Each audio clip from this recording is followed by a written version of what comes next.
Welcome back, everybody. We've got a great guest for you, Dr. Sandra Mack. She is the president and founder of the National Coalition of 100 Black Women. Dr. Mack, thank you for joining us today. Thank you for having me. I'm so honored. Tell us how you happened to get this group started as a founder and creator of the group. Well, I lived in San Jose and I started the chapter of the National Coalition of 100 Black Women in San Jose. Oh, And I was a national board member.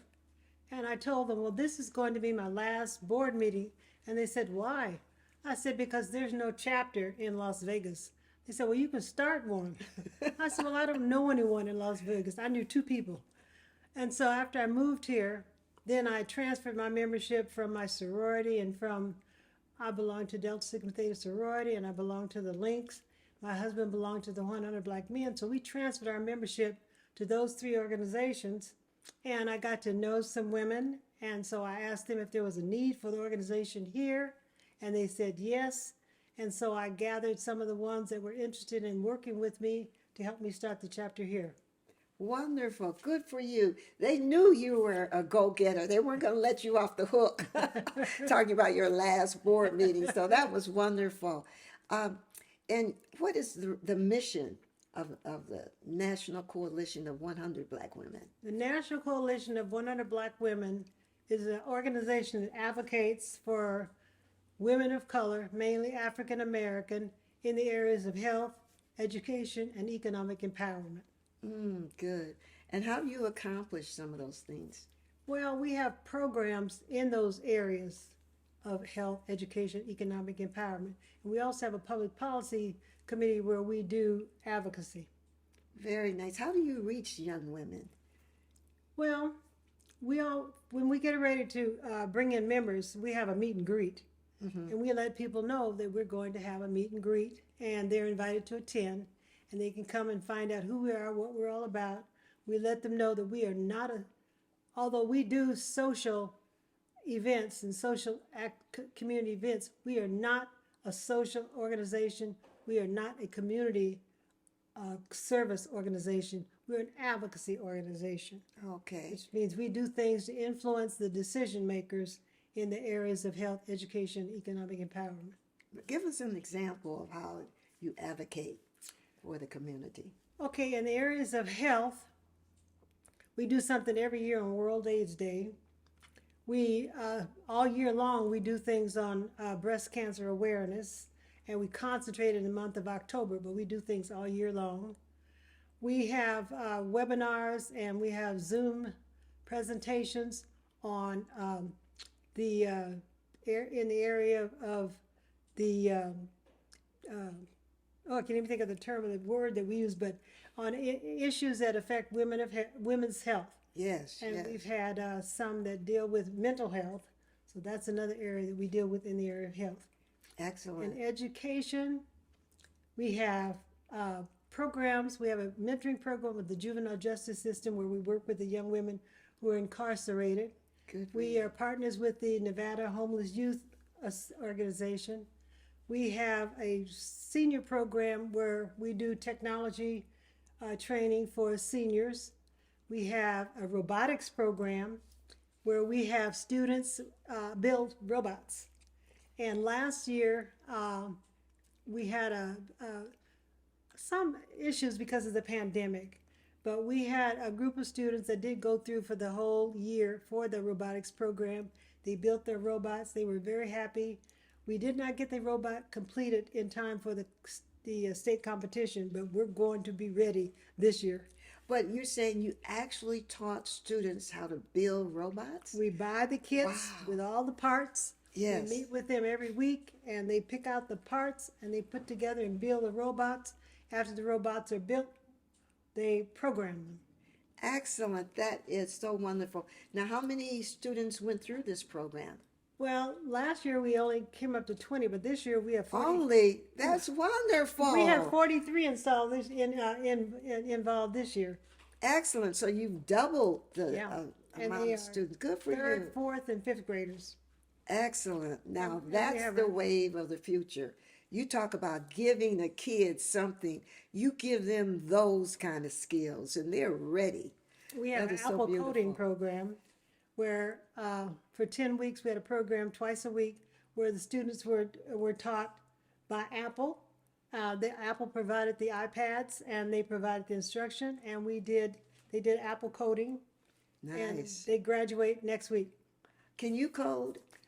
You know, one year at the 100 Black Women's National Biennial, Apple came in and did a presentation, and he taught us all to code. And it Okay. was so exciting. We had so much Yes. fun, and we had a competition between the teams to see who could get their robot built and program it to do things. Oh, So, wonderful. I don't know if I can still do it, but I know the concept. And Yes, And I yes. go to the students' classes twice a week for an hour and a half. I go to those. I've been going to those twice a week for 10 weeks now. Good for you. Yeah, it should be very exciting It to is. see the wave of the future, It and is. our kids so It is. excited. So, how do you reach the homeless youth? You mentioned them. Well, you know, because of the pandemic, they would not let us meet with them in person this past year.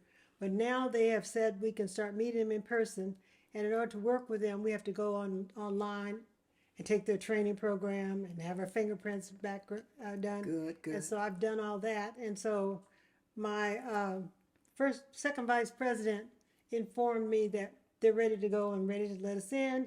And the juvenile justice people have told us that we can come in there now. So we're good to go with that. That's wonderful. Now, is homelessness among youth something that's growing in Las Vegas? It is growing. It was bad before. It got worse during the pandemic. And so they need support for the homeless shelter. And we have formed a relationship with a homeless shelter. So we will be doing a lot more things with them this year. Good. Now, does your organization sort of help with getting items from citizens to be given to the homeless shelter? Because that's sort of where I am. You know, we have things that I would love to give to a shelter. We have a big 65-inch TV, you know, that would be great for a shelter environment. Who does that? I mean, do you guys ever, you know of a shelter, and I know they don't really want the public to know where they are. They don't need to know. Yeah. But with a established organization, it would be so great to give to you guys and have you guys just get them to pick it up from you or something. Well, one thing we did recently, because we couldn't go in there because of the pandemic, and we Sure. couldn't even take things in there because of the pandemic. Sure. But we did have a program where we collected socks. Oh, good. Socks are the number one the items that the homeless need, and underwear is second. So we collected socks, and then we put together a brochure that talked about foot health. And so we delivered the socks. We couldn't go in, but we you delivered the them. socks to them, hundreds of pairs of socks. Excellent, And excellent. in each package of socks, we put in the brochure on healthy feet. Good, good, because I hear Damon John talk about, he says socks are the number one items requested in homeless shelters for all ages. And that was one of the things our health committee did. Now, for economic empowerment, we do workshops on budgeting, on financing, on credit, and we also had one for young people, specifically for young people, to teach them a little about finance, about savings, and banking. And it's seriously, it's never too early to learn how to budget. Because the old saying goes, it's not always how much money you make, but how you spend it. Yep. So if you get paid and your paycheck is spent because you want a new pair of shoes with a red bottom, talking to our videographer, she wears those. I've yet to put my foot in one, but she can afford it. But you know, think before you buy.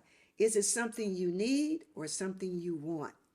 And if you can hold off and put your money in an area where it will grow and work for you instead of you see it and it's gone to an item, a possession, and now you're out.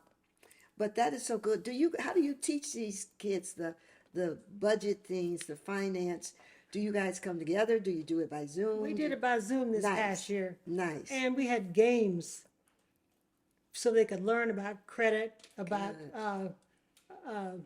the how to look at your money and decide how much you're going to save. We told them, gave them a formula for how much they should save for no matter what you make. We told them that they should be opening bank accounts. Good for you. And even if they only save 50 cents a week, they should be saving something. And no matter how small, if they get an allowance, they should put part of their allowance away. And if they have Good for you. little jobs, they could take some of them, and they should not spend everything they make. Amen. And we Good told them advice. if you Good can eat advice. it, drink it, or wear it, it's not wealth. Okay.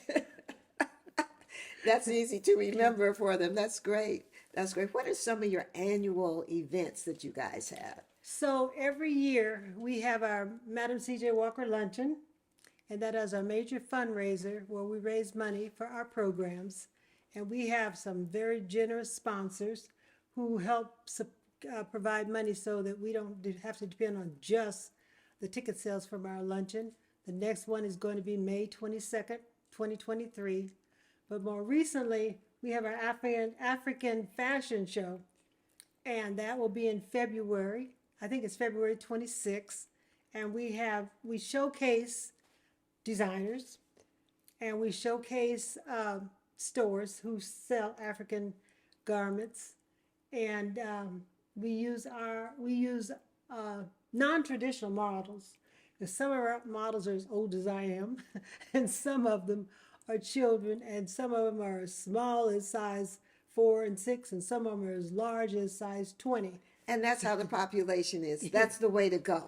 You have your models that reflect the community. But